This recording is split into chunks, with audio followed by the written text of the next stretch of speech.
Amen. Alléluia. Est-ce que vous pouvez m'aider à saluer encore une fois de plus votre frère à côté? Dites-lui de ma part, le pasteur Osée vous salue et vous dit extrêmement bonjour.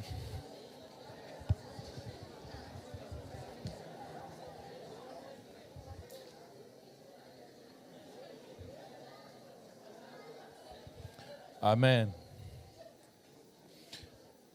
En fait, j'ai très souvent l'habitude de le faire comme ça parce que peut-être après les cultes, je n'aurai pas l'occasion de saluer tout le monde, mais au moins j'ai mandaté votre frère de vous saluer de ma part. Amen.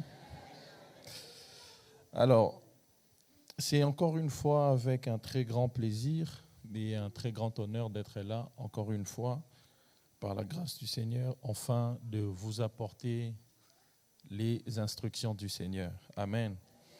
Et j'ai toujours l'habitude de le dire que lorsque nous avons une occasion comme ça de parler de la part du Seigneur, je ne parle pas de mes connaissances théologiques, je ne parle pas de mes connaissances de mathématiques, mais je parlerai sous l'autorité de la parole de Dieu.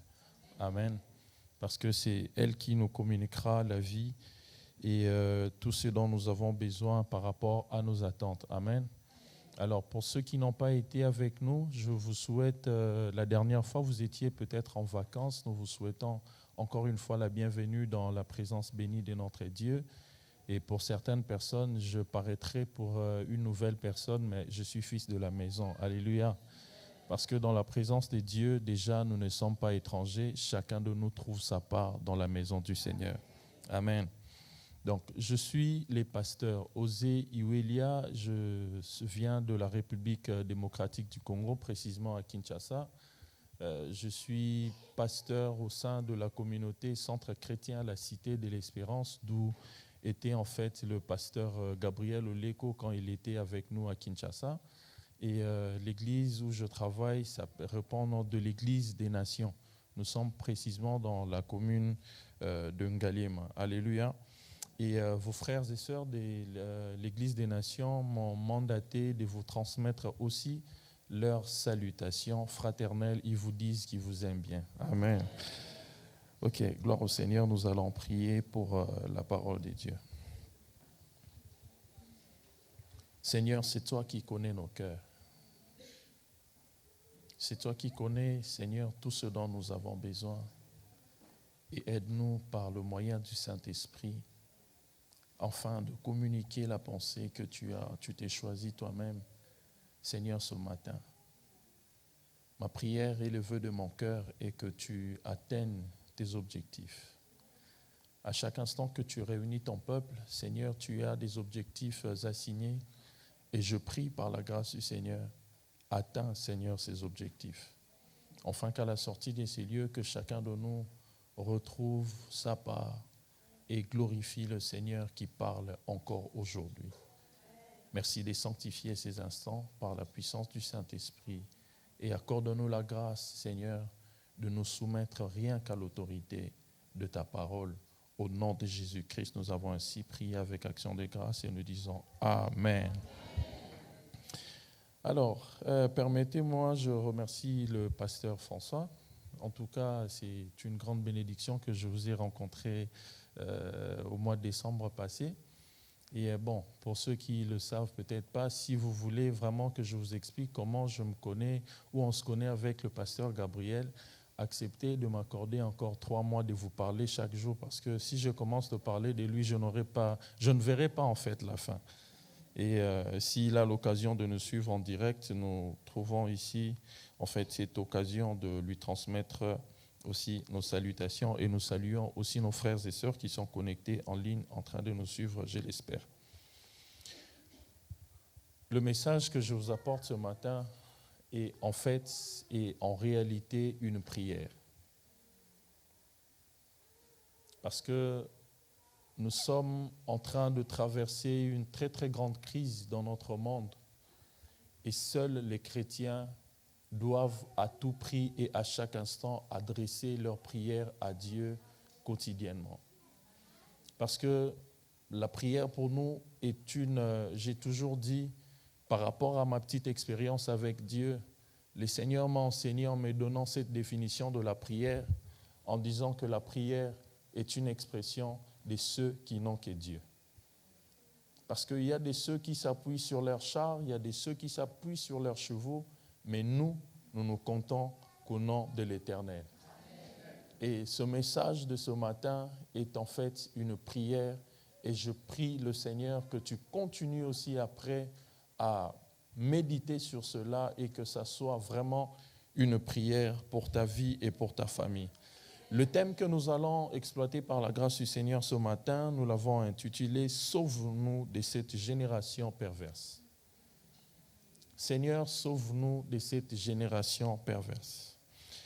La référence de base que nous allons méditer aujourd'hui, nous l'avons tirée dans le livre de Philippiens, chapitre 2, à partir du verset 15. Permettez-moi, en fait, une fois encore de plus, de m'excuser, de briser en fait ce protocole. À Kinshasa, lorsque nous voulons lire la parole de Dieu, tout le monde se met debout pour honorer la parole du Seigneur.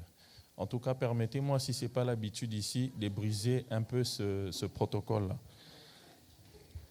Et je le fais avec tout le respect que je vous dois.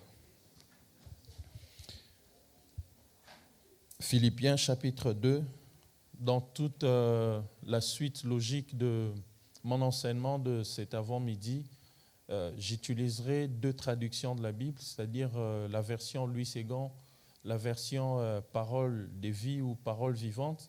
Mais pour ceux, j'aime bien toujours utiliser la version Parole de vie de Alfred Cohen parce que c'est une version de la Bible dynamique. Il y a beaucoup plus d'expressions très faciles à comprendre. Alors, Philippiens chapitre 2, le verset 15 à 16, la Bible dit ce qui suit.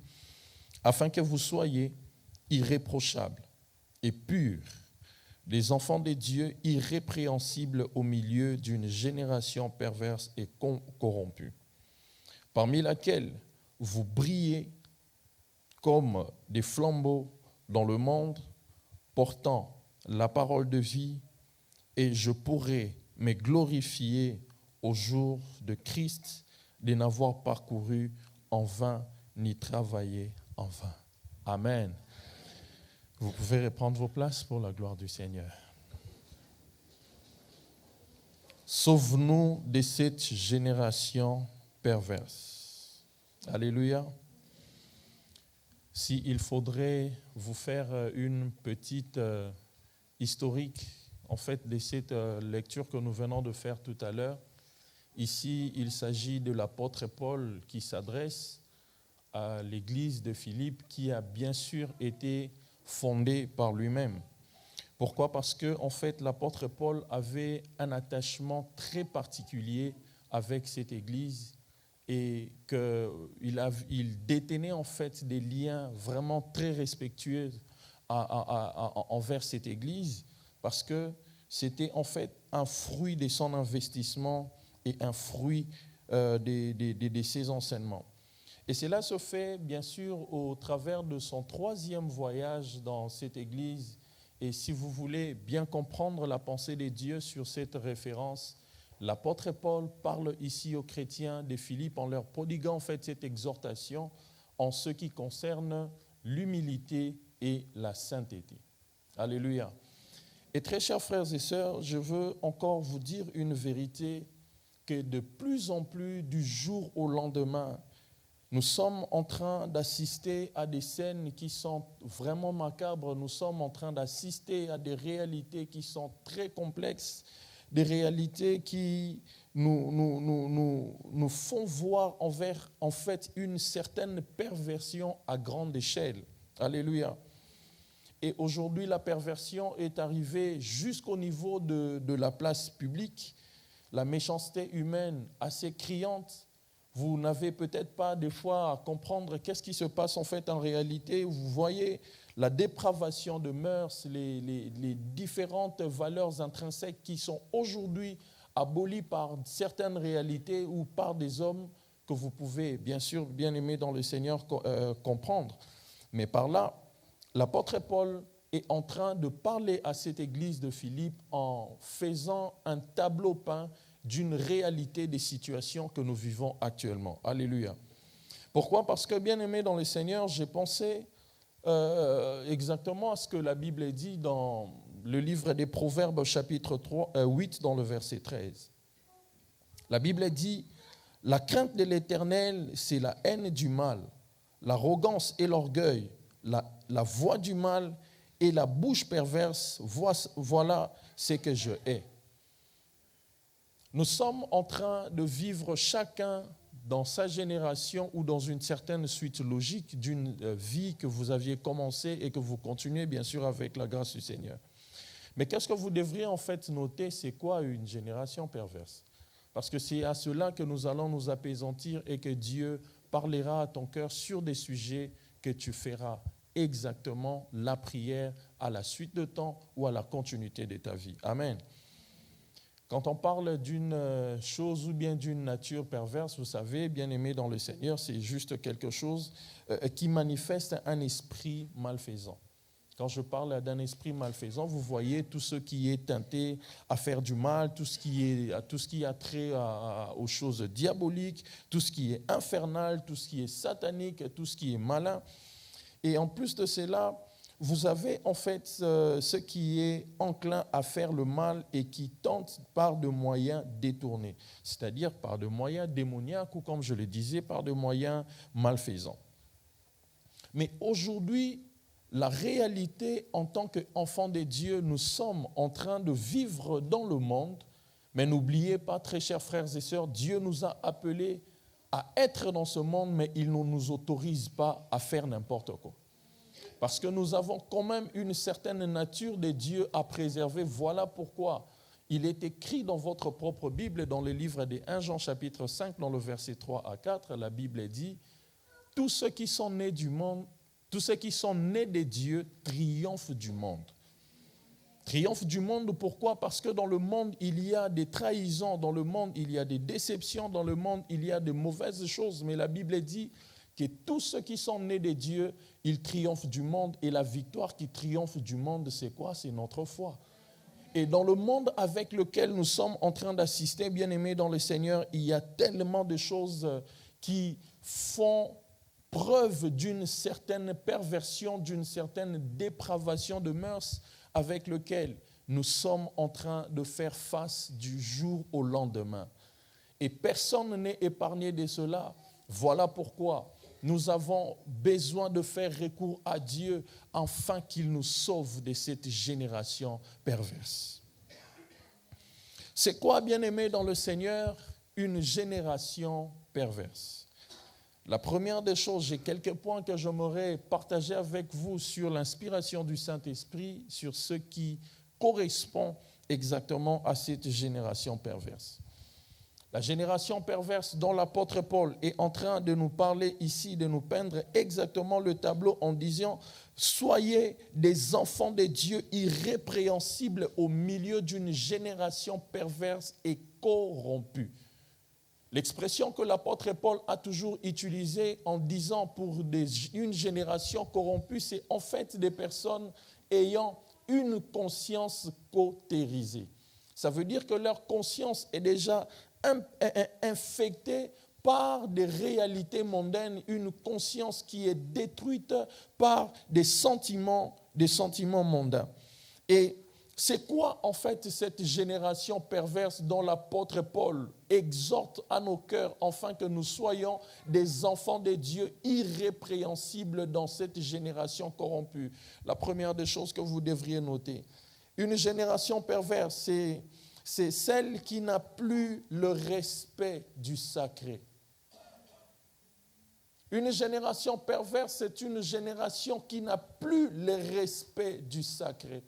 Aujourd'hui, très chers frères et sœurs, difficile de vivre actuellement dans ce monde et de vous rendre exactement la vérité des choses, de voir des hommes et des femmes aujourd'hui qui restent encore dans la piété, dans la simplicité de l'évangile. Alléluia. Bien-aimés, je n'ai pas besoin de vous dire ici qu'au-delà de la Bible, il faut prendre un autre livre pour illuminer votre connaissance. Non, parce que la Bible est la parole de Dieu, elle s'interprète par elle-même. Et nous n'avons pas besoin d'un autre livre pour nous aider à illuminer notre connaissance, parce que le Saint-Esprit, il illumine notre connaissance afin de comprendre ce qui est écrit dans la parole de Dieu. Et bien-aimés dans le Seigneur, la génération perverse est une génération qui a perdu le respect du sacré. Il est écrit dans votre propre Bible, dans le livre d'Ézéchiel, chapitre 22, dans le verset 26. La Bible dit, ces sacrificateurs violent ma loi et profanent mes sanctuaires. Ils ne distinguent pas ce qui est saint de ce qui est profane. Ils ne font pas connaître la différence entre ce qui est impur et ce qui est pur. Ils détournent les yeux de mes sabbats. Je suis profané au milieu d'eux. Alléluia. Nous sommes en train d'assister dans cette génération où, comme je vous disais ici, que le respect du sacré a été d'une certaine manière extirpé au milieu des enfants de Dieu. Peu de ceux-là qui viennent, vous savez, je veux vous dire une vérité. Lorsque vous entrez même dans cette église, ce micro que j'utilise n'appartient plus à personne, mais ce sont des ustensiles que Dieu lui-même se sert. Alléluia. Quand tu entres et que tu vas même t'asseoir sur la chaise, note dans ton esprit et dans ton cœur que cette chaise-là est ointe par Dieu. Dieu l'utilise afin qu'il communique avec toi. Alors ne faites jamais, bien-aimés dans le Seigneur, des erreurs de blaguer avec des choses qui ont été consacrées par Dieu. Alléluia. La génération actuelle est une génération qui ne sait plus faire la différence entre ce qui est impur et ce qui est pur. Alléluia.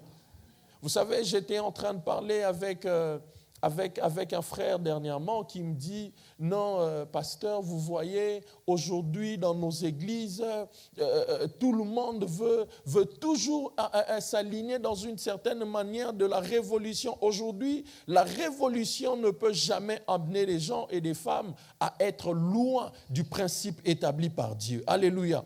Parce que dans la parole du Seigneur, il y a les lois de la moralité qu'il faut à tout prix suivre à tout prix, honorer à tout prix, le faire en fait que cela devienne votre manière et votre style de vie. Alléluia. Le respect du sacré. Vous savez, il y a plusieurs personnes, quand je remarque ici en Europe, chacun veut toujours courir de gauche à droite. J'ai mon temps pour aller au travail. Mais peu de gens, aujourd'hui, respectent même les heures de rendez-vous avec le Seigneur. Généralement, quand vous allez dans vos activités, au travail, personne n'arrive à l'église en retard. Personne ne sait donner un petit temps de retard à son heure de travail, mais toujours à l'église, parce que le respect du sacré commence petit à petit à quitter nos cœurs et nos pensées. Voilà pourquoi vous trouverez, même dans des églises, des hommes et des femmes qui commencent à trouver des excuses à Dieu et même pour le servir. Alléluia. Et c'est exactement, bien-aimé dans le Seigneur, lorsque dans votre cœur, vous commencez à ne plus prendre à faire cette différence de ce qui est impur et de ce qui est pur, c'est là que la profanation du sanctuaire de Dieu commence dans nos cœurs. Alléluia. C'est quoi une génération perverse? Deuxième des choses, la génération perverse, c'est celle qui a perdu la culture du dialogue familial. Alléluia. Parlant du dialogue familial, aujourd'hui, je suis encore estomaqué. Je suis sidéré lorsque je vois certaines réalités aujourd'hui dans nos familles. Regardez, vous êtes dans une famille. Papa, maman, les enfants, je ne sais pas moi, ou des cousins éloignés, vous restez dans une même maison. Mais aujourd'hui, la culture du dialogue familial n'existe quasiment plus dans nos familles parce que lorsque vous êtes en famille, vous vivez dans une seule maison, mais dans des différents pays. Comment vous expliquez ça? Parce que chacun est connecté sur son téléphone. Papa sur son téléphone, maman sur son téléphone, les enfants sur leur téléphone. Et le dialogue au sein de la famille est détruit. On ne sait plus communiquer, on ne sait plus parler des choses réelles. On ne sait plus donner des instructions aux enfants. Pourquoi? Parce qu'on vient vous dire qu'il faut rester à tout prix connecté, soi-disant, parce que tout passe aujourd'hui sur Internet. Mais n'oubliez pas, très chers frères et sœurs, qu'il y a une forme de piège que le diable est en train de vouloir détruire au sein de votre famille. C'est d'enlever cette culture de dialogue familial. Très chers frères et sœurs, vous imaginez un peu, vous êtes à table, papa au téléphone, maman au téléphone, les enfants au téléphone, et qui parlera, encouragera par exemple la maman pour lui dire: maman, tu as très bien préparé aujourd'hui, ton plat était très succulent, ton plat était délicieux. Parce que la forte concentration entre dans le téléphone. Et aujourd'hui, comme il y a l'apparition de ces grands réseaux sociaux, Facebook, WhatsApp, tout le monde envoie des messages à n'importe qui, à n'importe quand. Et communiquer en famille devient un problème. Lorsque le dialogue est détruit dans la famille, c'est là que le diable trouve des occasions pour détruire à fond votre famille. C'est là que le diable vient pour enseigner, à envoyer des virus qui viendront détruire en fait votre famille. Parce que au-delà de tout, quand vous vivez dans une maison et que vous êtes dans différents pays, soyez-en sûrs qu'est-ce que le diable viendra faire. Il parlera au cœur et à la pensée de chacun. Et vous savez même, à cause du téléphone, les cultes des familles est même détruit. Soyez certains et consciencieux devant le Seigneur. Qui ici prennent encore ne serait-ce 5 minutes chaque jour de prier ensemble en famille? Je ne vous demande pas d'élever votre main, vous pouvez me tromper, mais votre conscience, vous ne la tromperez pas. Mais nous sommes des enfants de Dieu. Mais vous verrez des enfants jusqu'à 3h, 4h du matin connectés sur des réseaux sociaux. Mais quand est-ce que vous aurez le temps de demander à Dieu de régner dans le sens de votre famille? Écoutez, Moïse fait cette prière à Dieu. Il dit: Seigneur, dans le livre d'Exode chapitre 33 au verset 15, il dit: ne nous laisse pas partir d'ici si tu sais que tu ne seras pas toi-même avec nous. Comment veux-tu atteindre des objectifs de Dieu? Comment veux-tu réaliser les plans de Dieu sur ta vie et sur ta famille alors que vous n'avez plus le temps de prier ensemble dans la famille? Il y a des maladies qui entrent dans nos familles. Il y a des comportements inappropriés qui entrent dans nos familles. Pourquoi? Parce que la protection de la prière est détruite par rapport à quoi? Parce que le téléphone. Aujourd'hui, c'est vrai, tout le monde a la banque sur son téléphone, tout le monde a les emails, tout le monde a tout ce qu'il faut. Mais attention, l'exagération de l'utilisation du téléphone peut détruire votre harmonie de famille. C'est quoi une génération perverse? Une génération perverse, c'est celle qui a du mal à accepter la bénédiction de l'autre. Ainsi même, horrible culture des poisons est entrée parmi les chrétiens dans l'Église. Écoutez, très chers frères et sœurs, la Bible dit dans le livre de Jacques, chapitre 4, dans le verset 1er à 3. Vous pouvez faire la lecture chez vous à la maison. La Bible dit: d'où viennent les conflits et les querelles parmi vous? Ils viennent de vos passions qui combattent sans cesse au-dedans de vous. Vous désirez quelque chose, mais vous ne pouvez pas l'avoir. Alors vous êtes prêts à tuer. Vous avez envie de quelque chose, mais vous ne pouvez pas l'obtenir alors que vous vous lancez dans des querelles et dans des conflits. Vous n'avez pas ce que vous voulez parce que vous ne savez pas le demander à Dieu. Et si vous le demandez, vous ne recevez pas parce que vos intentions sont mauvaises. Alléluia. D'où viennent les querelles? D'où viennent les conflits? D'où viennent les insultes? D'où viennent la culture du poison au milieu des enfants de Dieu? Excusez-moi, je vais vous dire, à Kinshasa, il devient très difficile de venir prêcher dans une église et de prendre un micro. Parce que chaque prédicateur aujourd'hui se promène avec son micro parce que vous ne savez pas qui peut vous empoisonner. Et c'est une culture actuellement qui est très répandue en Afrique et j'en vois aussi dans certains pays aussi de l'Europe. D'où viennent ces mauvaises choses parmi nous? Comment voulez-vous croire à des hommes et à des femmes qui viennent à l'église, mais en tant que frères et sœurs, vous ne vous parlez pas? Je suis toujours très sidéré de comprendre. Des gens, des hommes et des femmes qui viennent dans la maison de Dieu, mais vous ne vous connaissez même pas de nom. Excusez-moi, j'étais là le dimanche dernier. J'ai vu à la fin du culte, chacun a pris sa Bible, son téléphone, il est en train de sortir. Mais chez nous, ce n'est pas ça. Quand le culte se termine, tout le monde se précipite de venir vers le pasteur pour lui demander même une bénédiction, juste pour le saluer. Mais pourquoi la salutation même devient difficile au milieu des enfants de Dieu? Alléluia. Il y a des hommes et des femmes qui attribuent tout ce que Dieu fait dans la vie des autres comme si ça a toujours été d'origine maléfique. Frère, s'il y a des hommes qui peuvent recevoir, entre guillemets, une certaine forme de richesse venant du diable, mais il y a un Père dans le ciel qui bénit au-delà du diable. Parce que la Bible déclare ceci dans le livre de Deutéronome, chapitre 28, le verset 1er. J'aime bien cette référence. La Bible dit, si tu obéis à la voix de l'Éternel ton Dieu, en mettant en pratique tous ces commandements que je t'ai prescrits aujourd'hui, voici l'Éternel ton Dieu te donnera la supériorité sur toutes les nations de la terre. Pourquoi ne veux-tu pas accepter que Dieu a visité ton frère?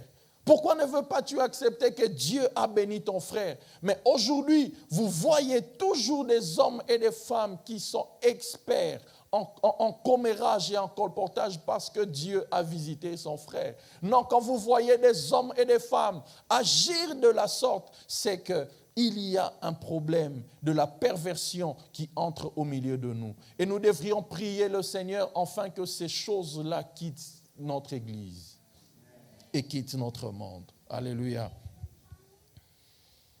Une génération perverse a toujours des excuses à tout. Quand il faut servir Dieu, pasteur, je n'ai pas de temps. Quand il faut servir le Seigneur, pasteur, je suis occupé à servir mon mari. Quand il faut servir Dieu, pasteur, je n'ai pas le temps. Mais quand il faut aller répondre à des engagements des assistants sociaux, tu as toujours eu du temps. Alléluia. Même quand tu dors, dans ton sommeil profond, tu es en train de songer à ton assistant social. Alléluia. Mais quand il s'agit de venir à l'église pour honorer Dieu dans la Bible, dans la méditation, dans la prière, dans la consécration, non, pasteur, moi, j'ai ces choses-là. Vous savez, je veux même vous amuser. Il y a quelqu'un, ce n'est pas les pasteurs qui ont institué le jeûne et la prière. C'est écrit dans la Bible. Mais quand on dit, on va décréter une journée de jeûne et prière, c'est là que vous voyez les chrétiens et les chrétiennes. Non, pasteur, moi, je souffre de la gastrite. Pasteur, moi, j'ai un problème de cœur. Vous savez, au fur et à mesure que vous continuez à mentir sur des problèmes de cœur et de gastrite à cause d'un jeûne de prière, attention, cela peut vous arriver pour de vrai. N'ayez pas des excuses à tous, très chers frères et sœurs. Et ça, ce sont les atouts de la génération perverse. Alléluia. On a toujours des excuses à tout. Et vous remarquerez, bien-aimés dans le Seigneur, dans cette génération qui a toujours l'excuse à tout, les valeurs intrinsèques de la moralité chrétienne a disparu. Alléluia. Qui sont ceux qui peuvent encore prendre leur temps de venir prier. Vous savez, très chers frères, j'ai toujours l'habitude de dire, la personne qui aime son église, la personne qui aime le pasteur, la personne qui aime l'expansion et l'extension de cette œuvre, ce n'est pas forcément celle qui apporte des millions, mais c'est la personne qui prend le temps de prier pour les pasteurs et pour l'église. Je suis très persuadé dans mon cœur. Et je sais que l'Esprit de Dieu ne me trompera pas. Si je demande ici de soulever la main, qui sont ceux qui ont pris ne serait-ce 5 minutes pour prier pour le pasteur Gabriel, pour prier pour le pasteur François, pour prier pour l'Église avant de venir ici? Les résultats risquent d'être catastrophiques. Mais alors, peut-être que vous voyez des hommes en train d'apporter la parole de Dieu. Vous ne savez pas le temps de prendre à la méditation, à la préparation d'un message. Peut-être que nous sacrifions nos propres nuits pour écouter Dieu, afin de parler à son peuple. C'est quoi une génération perverse? C'est une génération qui élève Dieu des lèvres, mais le cœur est éloigné de Dieu. Ésaïe chapitre 29, le verset 13. La Bible dit, le Seigneur dit à ce peuple,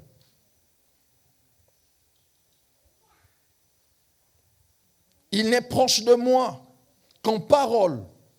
C'est du bout des lèvres qu'il m'honore, mais des cœurs, il est loin de moi. Le respect qu'il doit avoir pour moi n'est qu'une tradition humaine, une leçon apprise. Frères, ne soyons pas de ceux qui, dans leur bouche, parlent de Dieu, mais hors leurs cœurs sont trop éloignés du Seigneur. C'est le caractère de la génération perverse. On honore Dieu de la bouche, mais les cœurs sont trop éloignés de Dieu. On parle de Dieu à longueur de journée dans la bouche, mais lorsqu'il faut faire une synchronisation entre ce qui sort de la bouche et la réalité du cœur, c'est deux choses diamétralement opposées. Très chers frères et sœurs, nous avons besoin de Dieu afin qu'il nous sauve de cette génération perverse. Des hommes qui sont capables d'élever Dieu que dans leur bouche et incapables de pouvoir honorer le Seigneur dans leur propre cœur. Vous savez, j'ai parlé avec un frère et je veux bien circonscrire le problème. C'est chez nous au Congo, c'est chez nous à Kinshasa. J'ai parlé avec une sœur qui était adoratrice. Peut-être qu'il y a une certaine loi de légalisation ici, je n'en sais pas. Je ne souhaiterais pas m'aventurer d'aller sur des plans que je ne connais pas. Je parlerai de mon pays. L'avortement, par exemple, à Kinshasa est strictement interdit. Je parle avec une sœur qui me dit, elle chantait ici à la chorale, « Majesté ». Et il y a toujours une chose de foi qui surpasse mon entendement. Je ne sais pas si la présence de Dieu qui descend dans la vie de quelqu'un a toujours tendance à faire atrophier le visage de la personne. Quand vous voyez des gens qui adorent Dieu, je ne sais pas si c'est la présence de Dieu qui est tellement lourde à supporter que vous voyez des gens se dévisager quand ils sont en train d'adorer Dieu. Et cette sœur-là, quand elle adore Dieu, vous regardez son visage, vous avez l'impression d'être en face des 4 fois saints. Elle est même plus sainte que Dieu. Alléluia. Vous voyez son visage qui ressemble à la sainteté marchande. Et j'ai parlé avec elle, elle me dit, pasteur, je dois me confesser. J'ai dit, mais ma sœur, toi, quand moi je te regarde, j'ai toujours l'impression que tu es l'expression parfaite de la sainteté sur terre. Elle me dit, pasteur, ce message que vous aviez prêché était tellement fort. Je dois confesser. J'ai dit, ma soeur, ma fille, viens. Elle me dit, papa, tel que vous me voyez, aujourd'hui, avant de venir chanter, j'étais hier samedi, je suis allé faire un avortement. Je dis, ma soeur, oui, ce n'est pas grave. Elle me dit, pasteur, peut-être, excusez-moi de vous scandaliser. C'est la 4e fois que je viens de faire l'avortement. Vous savez, c'était le premier jour où j'ai fait un AVC, mais vivant.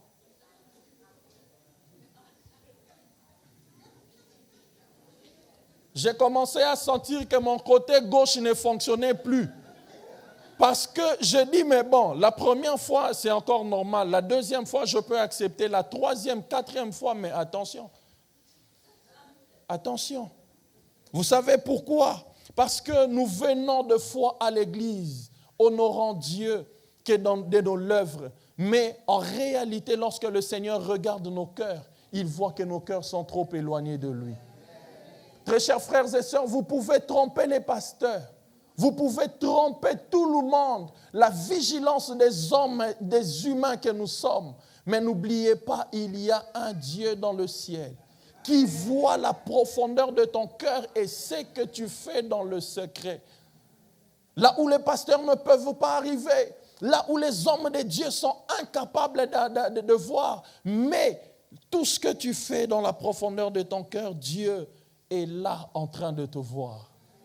À chaque fois que nous nous approchons de Dieu, rapprochons nos cœurs dans la présence de Dieu à la même réalité de l'expression parfaite que Dieu veut de nous lorsque nous sommes dans sa maison.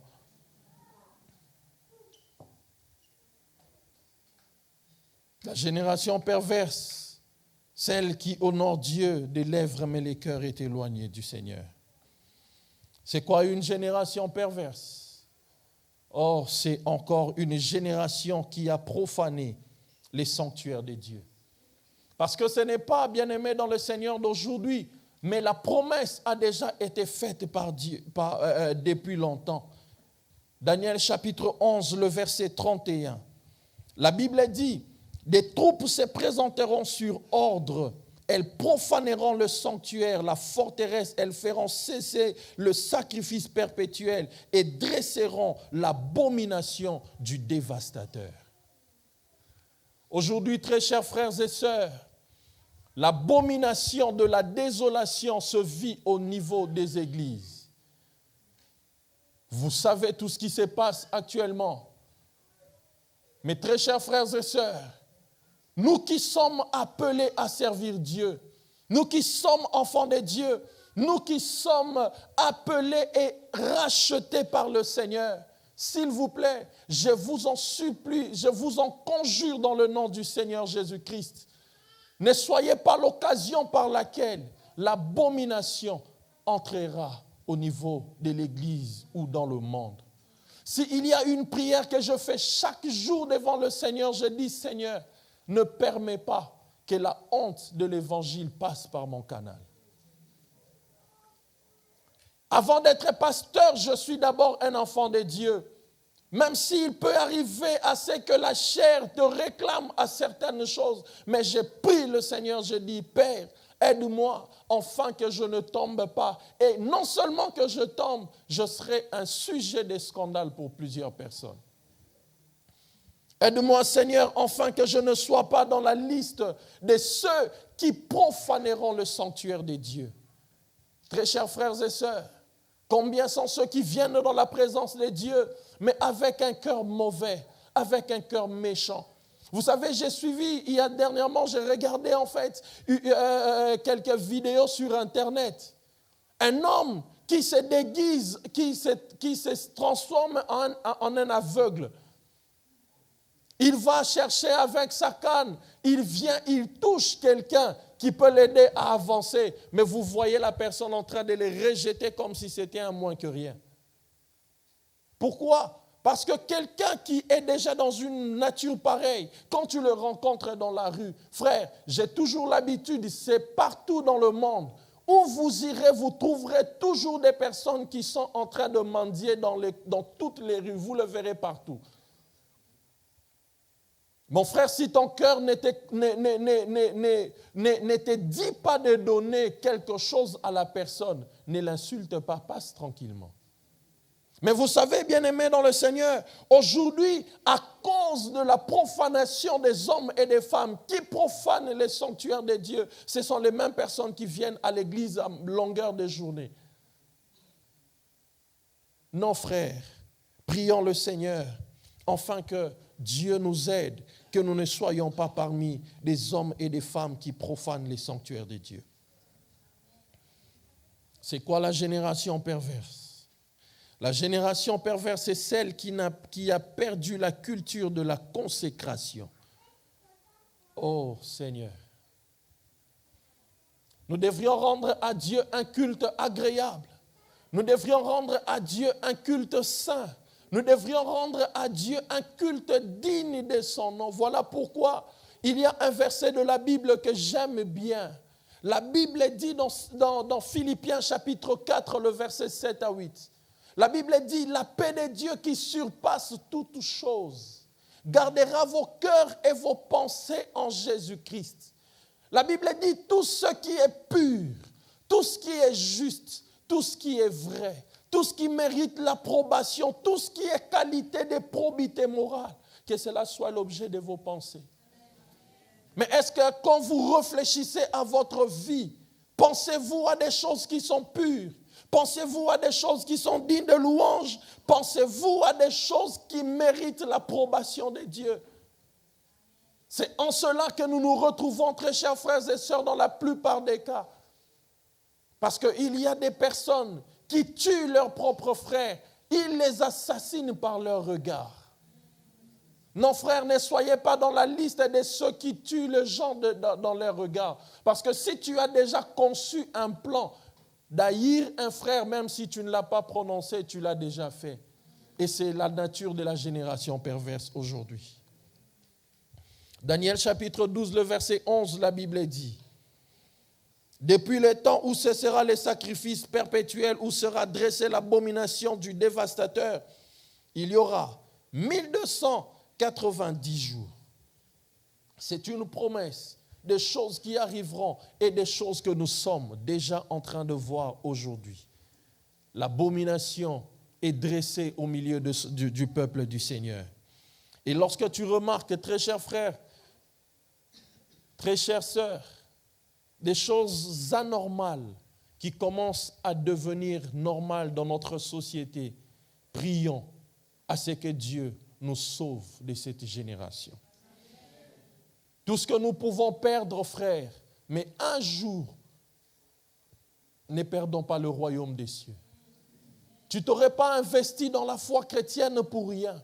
Dieu n'aurait pas pris la peine de te sauver pour t'exposer un jour à ce que tu rates le royaume des cieux. Et il y a de ces choses que tu dois prier. Seigneur, sauve-moi de cette génération perverse qui a perdu la culture de l'offrande et de la consécration. Et aujourd'hui, une génération perverse, c'est celle qui a élevé la futilité et les cultes de la personnalité. Alléluia. Vous voyez des gens, des hommes et des femmes parlant de Dieu à leurs frères. Ils ont toujours le moi, le moi, le moi, le je, le je, le je, le je. Alléluia. Même lorsque vous travaillez dans une équipe, il y a une expression en management, on dit que dans la réussite d'un projet, ce n'est pas une personne qui gagne, mais c'est toute une équipe. Si aujourd'hui nos frères et sœurs qui sont connectés en ligne peuvent suivre les cultes, c'est parce que le pasteur François n'a pas travaillé seul. Il travaille avec une équipe média qui permet d'aider nos frères qui sont connectés à distance de suivre les cultes. Pourquoi ? Et quand vous voyez des hommes et des femmes en train d'agir comme ça, ils commencent à dire, non, si moi je ne suis pas là, il n'y a rien qui se produirait dans cette église. C'est comme si tu deviens les porteurs du sanctuaire, les porteurs de l'arche de Dieu. Vous savez, très chers frères et sœurs, je vous raconte une histoire. Vers les années 97-98, on avait un frère dans notre église qui jouait à la guitare. Et au fur et à mesure qu'il jouait, puisqu'il avait ce don, l'orgueil prenait petit à petit la place. Et le frère a dit, commencez à nous faire souffrir. Il dit, si je ne suis pas là dans votre église, qui va jouer à la guitare? Si je ne suis pas là, qui va jouer au clavier? Si je ne suis pas là, qui va chanter?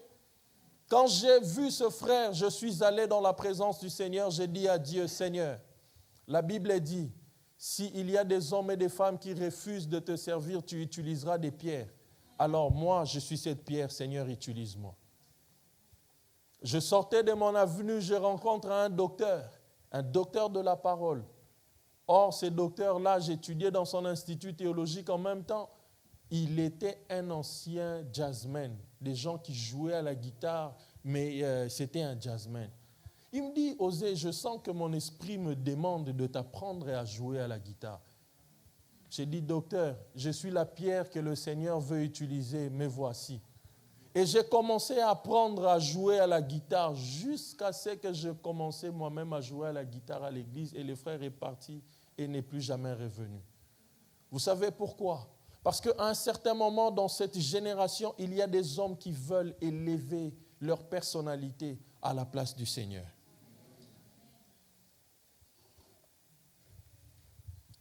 C'est quoi la génération perverse? C'est une génération qui élève des dieux au milieu d'elle.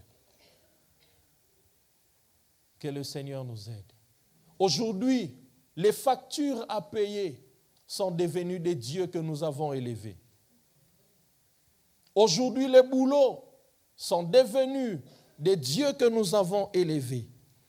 Aujourd'hui, nos téléphones sont même devenus des dieux que nous avons élevés. Parce que chacun est en train de courir vers ses factures à payer. Chacun est en train de courir aujourd'hui vers des réalités qui correspondent à son emploi. Mais qui sont ceux qui prennent encore le temps de se remettre à Dieu dans sa présence? Vous savez, j'étais au Nigeria, j'étais au Ghana. J'ai vu des hommes et des femmes, même si j'ai été touché dans mon fort intérieur.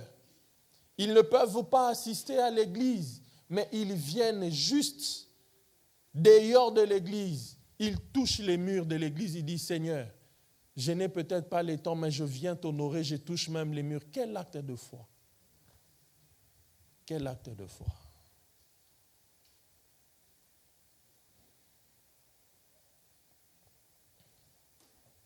Quel acte de foi! Genèse chapitre 32, le verset 35, le verset 2. Jacob dit à sa famille et à tous ceux qui étaient avec lui, enlevez les dieux étrangers qui sont au milieu de vous. Purifiez-vous et changez vos vêtements. Si vous commencez à voir que votre femme prend la place des dieux, attention. Le Seigneur est capable d'enlever cette femme-là à côté de vous parce que Dieu ne partage jamais sa gloire avec qui que ce soit. Si ton travail veut devenir un Dieu devant toi pour t'empêcher à respecter tes engagements avec le Seigneur, Dieu est souverain. Par des voies et moyens, il est capable de faire cesser même ce travail-là, afin que tu reviennes à lui. Dieu a plusieurs manières qu'il utilise pour nous amener à revenir vers lui et dans le droit chemin. Enlevant des dieux au milieu de nous. Enlevant tout ce qui nous amène à aller en dehors de principes établis par Dieu. Enlevant, très chers frères et sœurs, les mauvaises habitudes, les mauvais comportements qui peuvent nous mettre en contradiction avec Dieu. C'est quoi une génération perverse? C'est une génération qui n'honore plus le vœu. Écoutez, Proverbe chapitre 20, le verset 25, la Bible dit, c'est un piège pour l'homme de prendre à la légère un engagement sacré et de ne réfléchir qu'après avoir fait un vœu. Dans la même pensée, Proverbe, Ecclésiaste chapitre 5, le verset 4 à 5 dit, lorsque tu as fait un vœu à Dieu, ne tarde pas à l'accomplir, car il n'aime pas les insensés. Accomplis le vœu que tu as fait. Mieux vaut pour toi de ne point faire un vœu que d'en faire un et de ne pas l'accomplir. Vous savez, même quand vous devriez servir le Seigneur, vous devrez promettre à Dieu, Seigneur, je m'engage de te servir. Je prends la résolution de marcher avec toi. Je prends l'engagement de te servir. Tu as fait un vœu à Dieu. Est-ce qu'aujourd'hui, honores-tu le vœu que tu as fait devant le Seigneur? Honores-tu les engagements que tu as pris devant Dieu? L'Église peut avoir des besoins dans son projet d'extension ou d'expansion. On se dit, bon, écoutez, nous devrions construire, nous devrions envoyer des missionnaires. Et tu t'engages volontairement de dire que, pasteur, chaque fin du mois, je donnerai 1 000 € pour Dieu. Chaque fin du mois, je donnerai 500. Chaque fin du mois, je donnerai 300 € pour l'œuvre du Seigneur. Est-ce que tu honores toujours ces vœux-là devant Dieu? La génération perverse, comme je vous ai dit, elle a toujours des excuses. Tu fais la promesse à Dieu, mais tu veux que Dieu puisse comprendre. Seigneur, non, j'avais des factures à honorer. Dieu ne comprend jamais quelqu'un. Je veux vous scandaliser, je vous dis vrai que Dieu ne comprend personne. Mais tout ce que Dieu comprend, c'est sa parole. Quand vous vous mettez en contradiction avec la parole de Dieu, Dieu ne vous comprendra jamais. Mais quand vous vous mettez en synchronisation d'obéissance à la parole de Dieu, c'est alors que Dieu vous comprendra. Lorsque vous aviez fait un vœu de servir le Seigneur, honorez vos engagements. Parce que vous n'aviez pas été forcé. Personne ne vous a demandé de le faire de force. Volontairement, vous aviez pris une décision d'un engagement devant Dieu. Accomplissez vos vœux. Tu n'as peut-être pas fait un vœu d'argent, mais un vœu de consécration devant le Seigneur. Prie, demande à Dieu qui t'accorde la grâce, afin que tu ne sois pas compté parmi ces insensés qui n'honorent pas les vœux. Et de tout ce que je suis en train de vous dire ici, c'est à ça que ressemble la génération perverse. Voilà pourquoi, dans ton cœur, tu dois prier le Seigneur de dire à Dieu, Seigneur, sauve-moi de cette génération perverse. Seigneur, sauve-moi, je t'en supplie. S'il y a une chose que tu dois faire, ta prière devant le Seigneur, dis à Dieu, Père, je n'ai pas de force. Je n'ai pas de force. Mais c'est vers toi que je suis en train de faire recours. Je vous ai dit au début que ce message était en soi une prière à adresser à Dieu. J'ai essayé par la grâce du Seigneur de vous peindre un petit tableau, de parler de la part du Seigneur à quoi ressemble une génération perverse. Quand on dit, on prie à Dieu, Seigneur, sauve-moi. Il y a une chose que tu demandes à Dieu. Aide-moi à me distinguer. Aide-moi à être différent. Aide-moi à être loin d'eux. Alléluia. Tel est le souhait et le vœu de mon cœur. Est-ce que tu peux incliner ta tête dans la présence du Seigneur? Parle à Dieu. Je ne sais pas sur quel point tu t'es retrouvé devant le Seigneur par rapport à ce message. Dis, Seigneur, je t'en supplie, sauve-moi de cette génération perverse. Élève ta voix et prie le Seigneur au nom de Jésus-Christ.